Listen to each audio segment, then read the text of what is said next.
오늘은 날씨가 좀 추워졌습니다. 우리 앞뒤에 계신 분들에게 이렇게 좀 인사했으면 좋겠습니다. 예수님의 사랑이 따뜻합니다. 옆에 분들에게 예수님의 사랑으로 따뜻해지세요. 이렇게 인사해 주시길 바랍니다. 예수님의 사랑이 따뜻합니다. 예수님의 사랑으로 훈훈해지시기 바랍니다.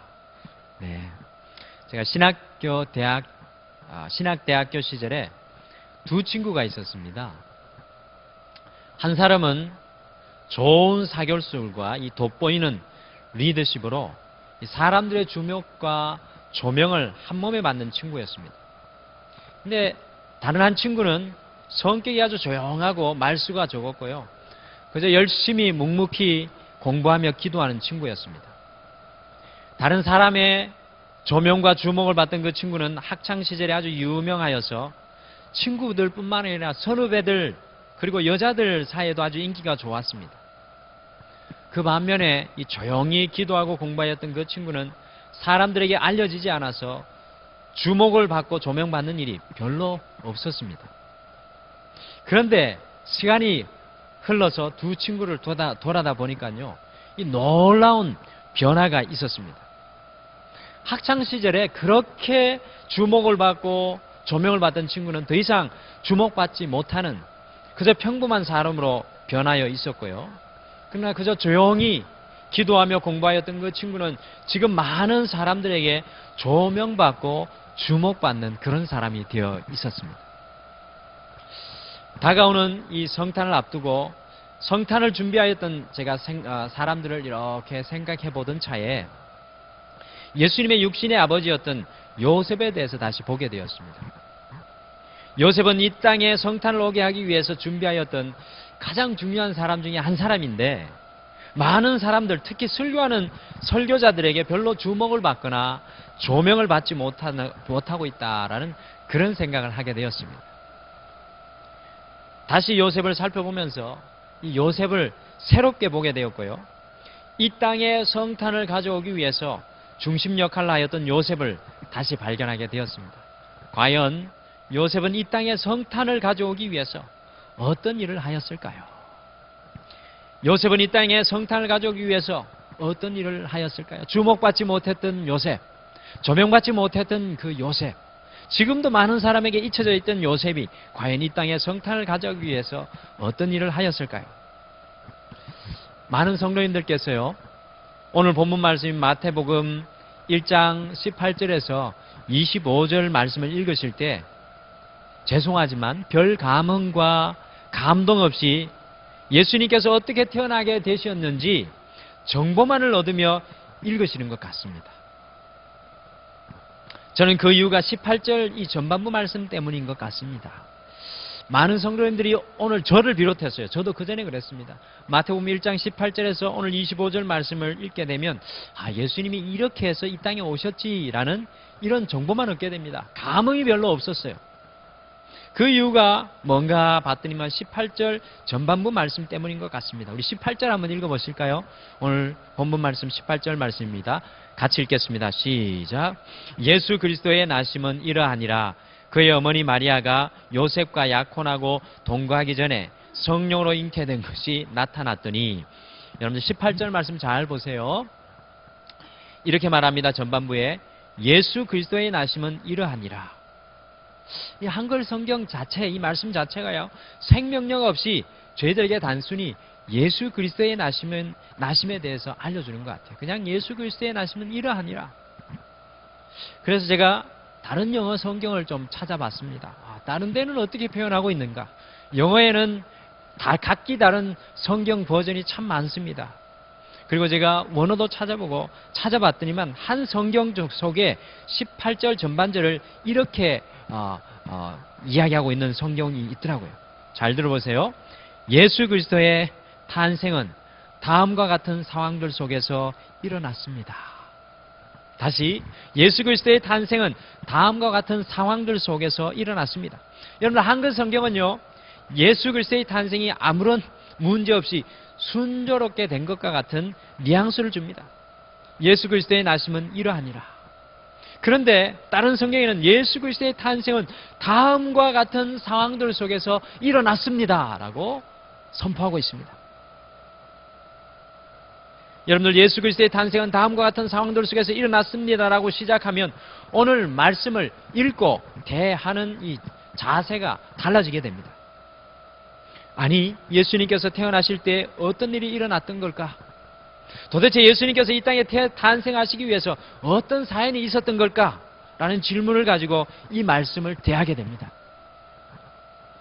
사실 예수님께서 이 땅에 태어나시기 위해서는 대단한 사연이 있었습니다. 이 본문의 말씀을 오늘 이 저녁에 우리가 함께 새롭게 한번 읽어보면 좋겠습니다.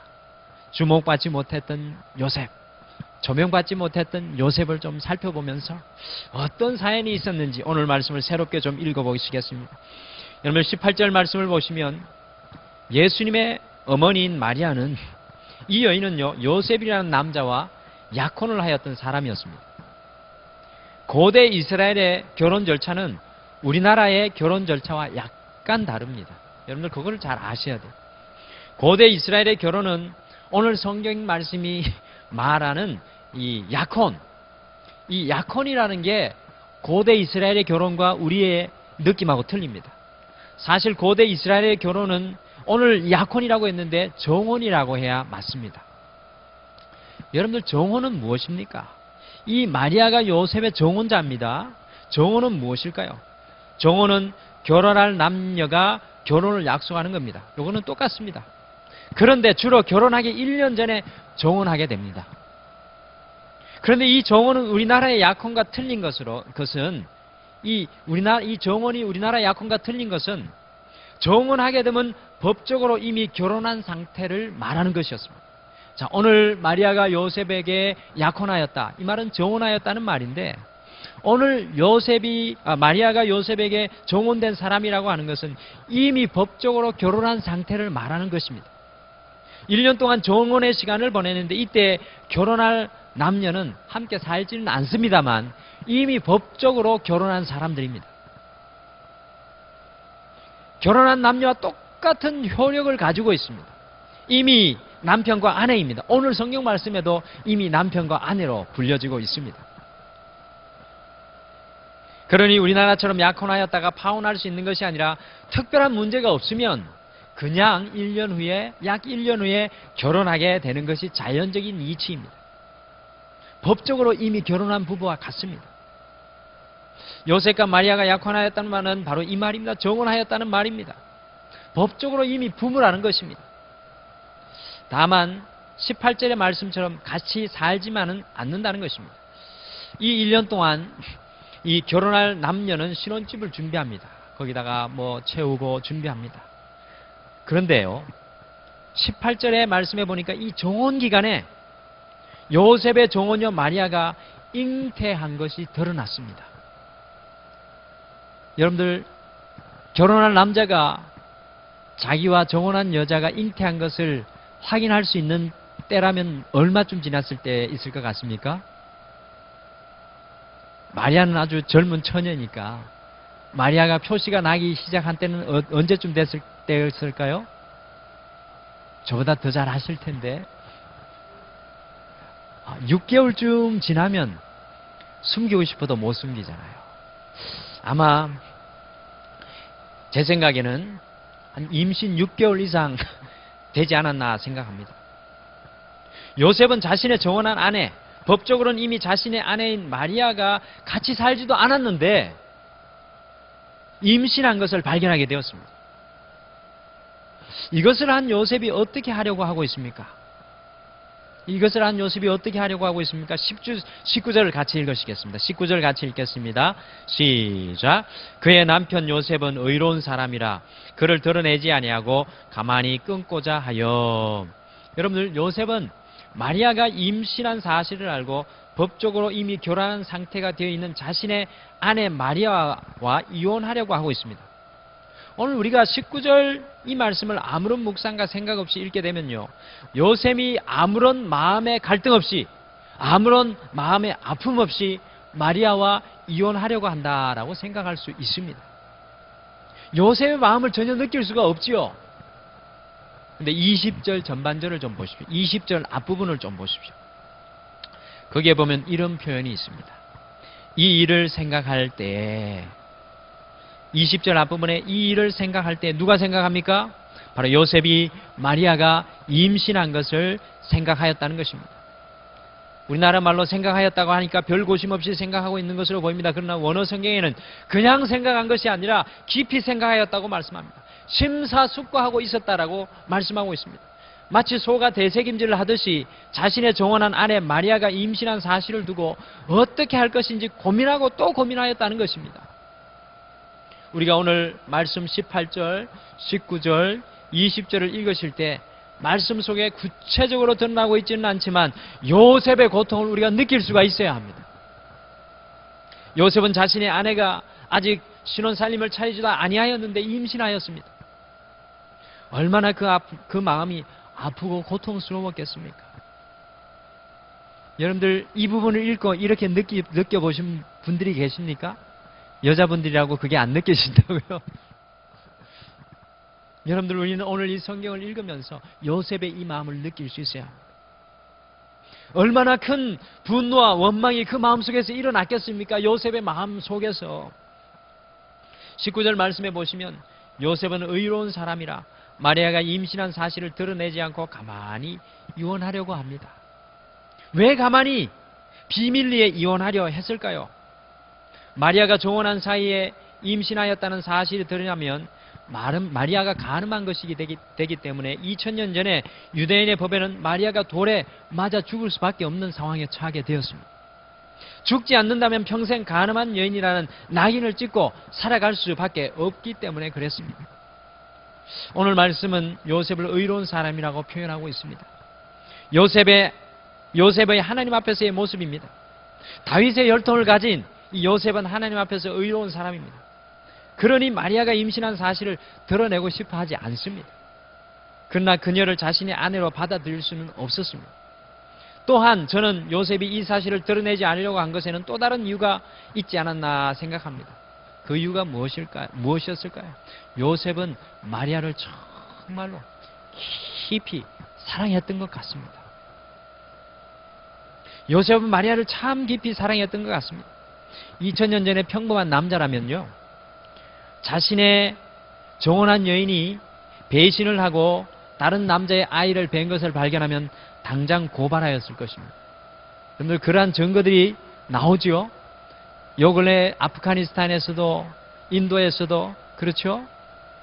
결혼해서 간음해서 다른 남자의 아이를 뵌 것이 의심된 것뿐인데 그 사람을 많은 사람 앞에 불러다 내서 정말로 돌로 쳐 죽이는 일이 아프가니스탄에서 일어났습니다. 그게 다 이 중근동 지대에 그 문화가 그대로 살아 있는 것입니다. 그런데 요셉은요, 그것을 가만히 비밀리에 이혼하려고 합니다. 유대인들은 부정한 것을 원치 않습니다. 그렇기 때문에 아무리 사랑해도 자기 부인으로는 다른 남자의 아이를 가진 여자를 받아들일 수가 없었습니다. 오늘 이 말씀을 보시면서 우리는 요셉의 고통과 아픈 마음을 읽을 수 있어야 합니다. 요셉의 마음이 얼마나 괴로웠으면 밤에 잠도 자지 못하고 그 일을 생각하고 또 생각합니까? 그것을 자신의 머리에 떨쳐낼 수가 없었습니다. 정말 마리아를 사랑하였지만 간음한 여인과 결혼할 수는 없었습니다. 방법이 없었습니다. 부정한 여인과 결혼할 수 없었습니다. 그러므로 마리아를 사랑했던 요셉에게는 아주 큰 고통과 아픔이었던 것입니다. 고통하는 요셉은 어떻게 해야 할지 몰랐습니다. 고통하는 요셉은 모든 것이 끝이라고 생각했습니다. 고통하는 요셉은 포기하려 하였습니다. 고통하는 요셉은 관계의 단절이라고 생각합니다. 고통하는 요셉은 마리아를 향해서 더 이상 꿈꾸려 하지 않았습니다. 잠 못 이루는 밤, 영화에 시애틀의 잠 못 이루는 밤이 있었죠. 아멘. 요셉이 이런 밤이 아닐까. 잠 못 이루는 밤, 요셉의 마음은 마치 불덩이와 같았습니다. 요셉은 마치 풍랑이 이는 바다에서 홀로 서 있는 것과 같았습니다. 바로 그때 요셉을 누군가가 찾아옵니다. 20절 말씀 같이 읽으시겠습니다. 20절을 같이 읽겠습니다. 시작. 이 일을 생각할 때 주의 사자가 현몽하여 이르되 다윗의 자손 요셉아 내 아내 마리아 데려오기를 무서워하지 말라. 그에게 잉태된 자는 성령으로 된 것이라. 아멘. 활화산과 같이 활활 타고 있는 요셉이 잠시 잠들었을 때에 하나님께서 보내신 천사가 요셉의 꿈속에 나타났습니다. 천사가 요셉에게 다윗의 자손 요셉아, 내 아내 마리아 데려오기를 무서워하지 말라. 그에게 잉태된 자는 성령으로 된 것이라고 확인해 주었습니다. 천사는 요셉의 마음을 정확히 읽고 있었습니다. 내 아내 마리아 데려오기를 무서워하지 말라라고 말씀해 주고 있습니다. 요셉의 마음이 두려움으로, 분노로, 고통으로 가득 차 있는 것을 천사는 잘 알고 있었습니다. 그래서 요셉에게 확증해 줍니다. 내 아내 마리아가 잉태한 것은 성령의 능력으로 된 것이라. 그러면서 21절에 그 아이가 태어나면 이름을 예수라 하라고 말하였습니다. 태어날 그 아기 예수가 이스라엘을 죄에서 구원하실 분이라고 말하였습니다. 의로웠던 이 요셉은 20절의 말씀처럼 다윗의 자손이었습니다. 그리고 요셉은 자기 가문에서 세상을 구원할 메시아가 탄생할 것을 잘 알고 있었습니다. 하나님의 말씀을 요셉이 잘 알고 있었을 것입니다. 그렇게 고통스러워하고 괴로워하던 요셉이 꿈속에 하나님의 사자를 만난 후에 마리아가 성령을 통해서 잉태하였다는 것을 확신하게 되었습니다. 요셉은 말씀의 사람이었습니다. 더 나아가 요셉은 성령에 민감한 사람이었습니다. 그러니 한 번의 꿈만으로도 요셉은 분명히 하나님께서 자신에게 말씀하신다는 사실을 알게 되었습니다. 성도 여러분, 이것이 중요합니다. 나와 말씀의 거리, 나와 성령의 거리는 나와 하나님 사이의 거리를 결정합니다. 다시 말씀드립니다. 나와 말씀의 거리, 여러분과 말씀의 거리, 여러분과 성령의 거리는 여러분과 하나님 사이의 거리를 결정합니다. 하나님의 말씀에 가까이 있었던 요셉, 하나님의 성경에 민감하였던 요셉은 자신에게 분명히 하나님께서 말씀하시고 계신다는 사실을 알게 되었습니다. 그러니 꿈에 하나님께서 보내신 천사를 만난 요셉은 24절과 25절과 같이 행동합니다. 우리 24절, 25절 같이 읽겠습니다. 24절, 25절입니다. 같이 읽겠습니다. 시작. 요셉이 잠에서 깨어 일어나 주의 사자의 분부대로 행하여 그의 아내를 데려왔으나 아들을 낳기까지 동침하지 아니하더니 낳음의 이름을 예수라 하니라. 아멘. 여러분들, 요셉이 하나님 말씀에 얼마나 민감하였으면, 요셉이 하나님의 성령에 얼마나 민감하였으면 지난밤 그의 꿈을 곧바로 믿고 확신하여 잠에서 깨어 일어나 하나님께서 보내신 그 사자의 명령대로 자신의 아내 마리아를 데리고 왔습니다. 더 나아가서 요셉은 자신의 아내 마리아가 아기를 낳을 때까지 잠자리를 함께 하지 않았습니다. 여러분들, 우리 눈에 감추어져 있었던 요셉이라는 사람은 하나님의 말씀의 사람이었습니다. 그리고 더 나아가서 성령의 사람이었습니다. 성령의 음성에 민감하여 영몽을 꾸었습니다. 이 영몽을 꾸었을 때 말씀과 성령에 민감하였던 요셉은 곧바로 그것을 믿고 더 이상 괴로워하지 않았습니다. 고통스러워하지 않고 자신의 아내 마리아를 곧바로 데리고 옵니다. 사람들이 마리아가 임신한 것을 알아차리기 전에 데리고 옵니다. 아직 결혼 생활을 시작할 시간이 되지 않으면서도 불구하고 마리아를 데리고 옵니다. 마리아를 보호하기 위해서 데리고 왔던 것입니다. 여러분들, 사복음서에 보십시오. 사람들이 뭐라고 합니까? 예수님을 향하여서 목수의 아들 요셉, 목수인 요셉의 아들 아니냐? 아무도 예수님을 요셉의 아들이 아니라고 의심하지 않습니다. 그리고 요셉은 그 아기 예수가 태어나기 전까지 자신의 아내를 가까이 하지 않습니다.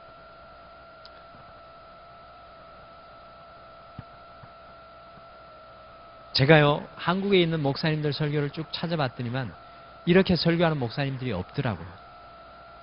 하나님께서 나에게도 새로운 말씀을 주시는구나. 할렐루야. 오늘 여러분들 듣는 말씀은 어디 다른 데 가서 들을 수 있는 말씀이 아닙니다. 왜? 제가 제 자랑을 하죠.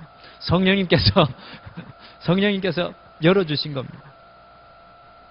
저는 오늘 이 요셉을 볼 때 요셉의 이마 앞에 두 글자가 새겨진 것을 보게 됩니다. 바로 희생이라는 두 글자를 떠올리게 되었습니다. 이 땅에 메시아를 탄생시키기 위해서 요셉의 뼈아픈, 가슴 아픈 희생이 숨어 있는 것을 보게 됩니다. 여러분, 제가 아까 설교 말씀 앞부분에 말씀드렸죠. 18절 말씀. 예수 그리스도의 탄생은 다음과 같은 상황들 속에서 일어났습니다.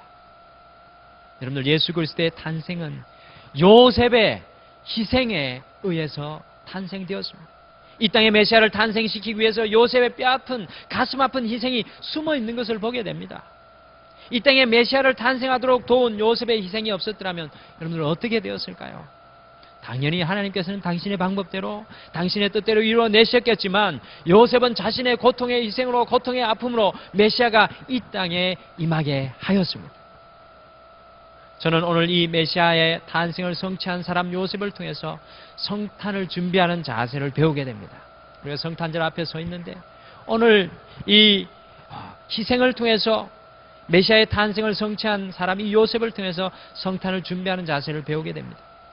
예수님의 성탄은 요셉이라는 사람의 희생을 통해서 성취된 사건이라는 것입니다. 예수님의 거룩한 탄생은 요셉이라는 이 사람의 희생을 통해서 성취된 사건이라는 것입니다. 예수님의 탄생은 요셉이라는 사람의 희생이 요구되었다는 것입니다. 2000년 전 이 땅에 구원자로 오신 예수님께서는 요셉의 희생을 받으셨습니다. 그리고 요셉은 30년 동안 예수님의 아버지로 희생하며 함께하였습니다. 우리는 메시아의 탄생을 기다리는 이 시점에서 요셉의 희생과 헌신을 깊이 우리 삶 속에 묵상하여야겠습니다. 우리 성도의 사명은 과연 무엇이겠습니까? 이 땅에서 우리 성도의 사명은 과연 무엇입니까? 여러분과 저의 사명은 과연 무엇입니까? 우리 성도의 사명은 우리의 희생과 헌신으로 우리가 살아가는 모든 삶의 현장에 그리스도를 탄생시키는 것인 줄 믿으시길 바랍니다.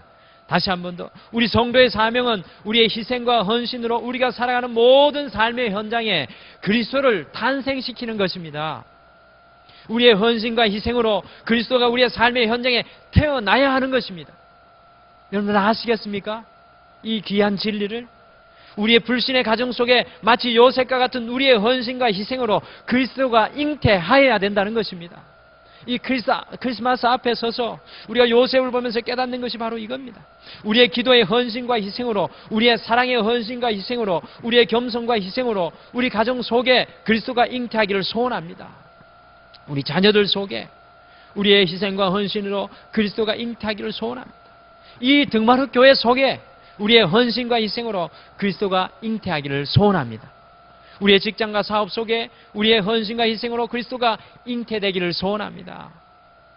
요셉이 이와 같이 희생할 수 있었던 이유는 무엇입니까? 그것은 그에게 하나님의 말씀이 가까이 있었기 때문이었습니다.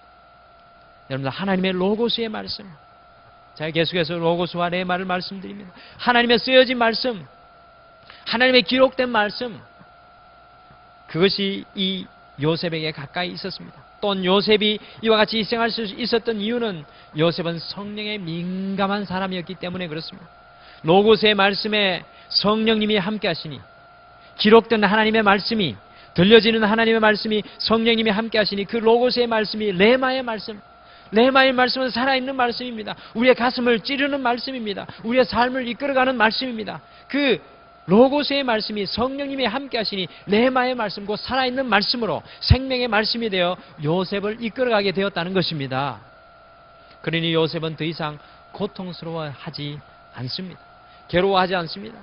우리의 삶 속에 그리스도를 잉태하는 사람이 되기 위해서는 우리가 말씀의 사람이 되어야 될 줄 믿습니다. 여러분들 말씀 삶 속에 로고스의 말씀이 충만해야 합니다. 여러분의 기존 속에 로고스의 말씀이 항상 들려져야 합니다. 그리고 우리가 그리스도를 잉태하는 사람이 되기 위해서는 성령에 민감한 사람이 되어야 합니다. 로고스의 말씀이 충만하고 그 후에 성령님이 함께 하시면 그 로고스의 말씀이 무슨 말씀이 된다고요? 따라해 봅시다. 레마의 말씀. 우리가 로고스의 말씀으로 충만하고 성령이 지금 이 순간 나의 삶 속에 함께 하실 때 그 로고스의 말씀은 레마의 말씀으로, 살아있는 말씀으로, 능력의 말씀으로 나의 가슴을 찌르고 내 인생을 이끌어가는 그 말씀으로 변화되게 된다는 것입니다. 오늘 정말 성탄을 준비하는 요셉의 희생을 보게 됩니다. 성탄 앞에서 괴로워하며 고통하는 한 남자의 아픔을 보게 됩니다. 그것을 주님 앞에, 그 희생도 주님 앞에 올려드릴 때 하나님 말씀에 민감하여서, 또 성령님에 민감하여서 하나님 말씀이 레마의 말씀으로 요셉에게 들려졌을 때 요셉은 희생하고 주님의 탄생을 준비하고 이루어내고 성취합니다. 여러분들 촛불이 하나, 저기 앞에 보면 촛불이 있는데요. 촛불이 하나 켜지기 위해서는 성냥 한 계피의 희생이 반드시 필요하고 요구됩니다. 그런데요, 그 촛불을 보는 많은 사람들은 촛불 하나를 위해서 희생한 성냥 한 계피의 희생에는 주목하지 않고 그저 그 촛불에만 감사할 때가 많이 있습니다. 오늘 빛이신 우리 예수님의 탄생을 성취시키기 위해서 성냥 한 계피와 같은 희생을 하였던 요셉의 희생과 믿음이 있었다는 것을 여러분들 기억하시길 바랍니다. 우리 모두도 우리 삶 속에 빛 대신 그리스도를 탄생시키기 위해서 사용되는 한 계피의 성냥이 기꺼이 되기를 소원하고 축원합니다. 여러분들, 우리가 이제 성탄 앞에 서 있습니다.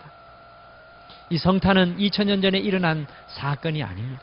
이 성탄은 우리의 삶 속에 일어나야 됩니다. 그리스도의 탄생은 여러분의 삶 속에 일어나야 하고, 그리스도의 탄생은 우리의 가정 속에 나타나야 하고, 그리스도의 탄생은 우리 교회 속에, 이 나라 이 민족 속에 일어나야 합니다. 그것은 어떻게 일어날 수 있습니까?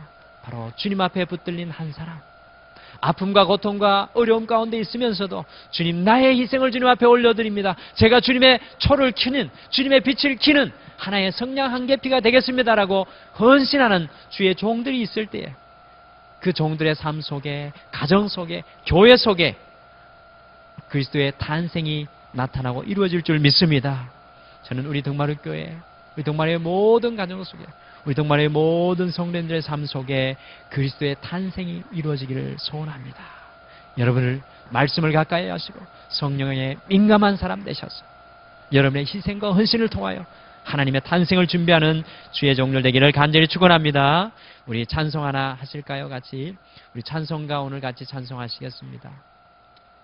우리 찬송가 겸손히 주를 섬길 때라는 찬송 212장입니다. 212장 겸손히 주를 섬길 때. 우리 통일 찬송, 옛날 찬송은 347장입니다. 통일 찬송가는 347, 현재 우리가 가지고 있는 찬송가는 212장입니다. 우리가 겸손히 주를 섬길 때 괴로운 일이 많습니다. 우리가 가정 속에서도 그렇습니다. 정말 하나님의 우리 그리스도 예수를 우리 가정 속에 임하게 하기 위해서는 우리에게 괴로운 일, 어려운 일 많죠. 주님의 일을 이 교회에 이루어내기 위해서는, 그리스도가 이 땅에 우리 교회 속에 나타나게 하기 위해서는 누군가의 희생과 헌신이 필요한 것입니다. 여러분들, 우리가 그리스도의 그 탄생을 우리의 삶 속에 이루어내기를 소원합니다.